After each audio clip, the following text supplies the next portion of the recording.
Du broliai ir velniai. Gyveno du broliai, vienas sveikas, stiprus, o antras kuprotas, lygustas. Tas sveikasis brolis išvarė lygustą iš namų ir pastatė jame kontrabiklį. Ir liepė gyventi, o pats jau gyveno turtingai. Tas lygustas brolis turėjo arkliuką, kuris kiekvieną naktį pabėgo į mišką. Jis sekė jo ieškoti. Ieškojo labai ilgai, o miško vidury pamatė žiburį. Įėjo, o ten ne bet kas, ten velnių šokis, o šokdami jie dainavo Encvei, encvei. Jis prisijungė prie jų ir uždainavo Encveidrei, encveidrei, encveidrei. Velniam patiko tas junginukas drei ir nutarė jį pagydyti. Paguldė ant operacinio stalo, nupjovė kuprą, davė baltą kaip sniegas kostiumą ir pinigų. Ir sako, eik prie savo trobikės. Jis paklausė ir nuėjo. Atėjęs, jau žiūri ir arkliukas stovi. Šita net laimė norėjo pasigirti savo turtingajam broliui. Bet matai, net nereikėjo eiti. Brolis jau čia prisistatė. Ale tu čia, broli, ar ne tu? Taip aš, atsakė jis. Brolis papasakojo viską jam, kaip arkliukas jo pabėgo, kaip jį pagydė, kaip jis dabar čia stovi ir šneka. O matai, ten broliui ir pavydės, kodėl jam geriau negu man. Jis palaukė nakties, specialiai pavarė arkliuką į mišką ir sekė jo ieškoti.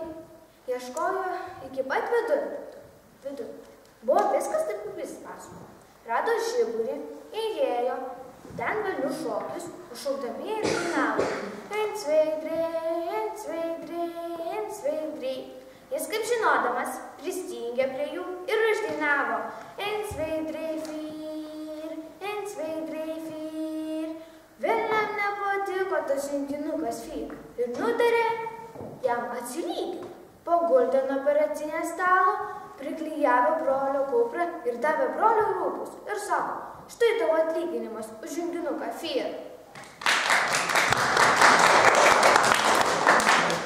Na, kaip mano močiutė Žemaitė, tai ir aš nutariau papasakoti žemaitišką pasaką. Kaip žmogus karaliui laimę pardavęs. Vieną kartą, vienas žmogus, atėjęs pas karalių, pradėjęs anam sakyti, šviesiausias karaliau, atnešiau tau laimę parduoti, a nepirksi nuomonius. O kokią laimę parduoti, daryk išmintingą visą galą. Kiek tu nori už tą laimę? 100 raudonųjų. Davė anam, žmogus susirinkė savo pinigus, o karalis kreipės į kiekvieną daiktą tokį užrašą įsiūti arba išdrožti. Daryk išmintingą visą galą. Vienu laiku, kai kas norėjęs karalius mirties ir buvo papirks karalius barzdaskutys, kad be įdant papjautų karalių. Jis buvęs tą padaryti. Bet kai skusdams karalių, pamatęs prie abrūzą, daryk išmintingą visą galą, tu jūs skustoks iškvietęs iš nagų.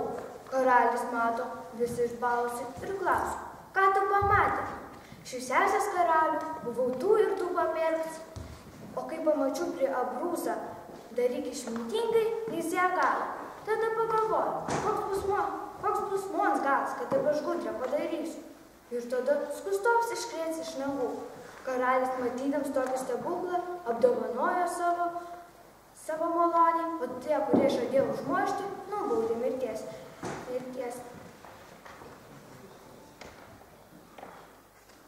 Mirties bauda.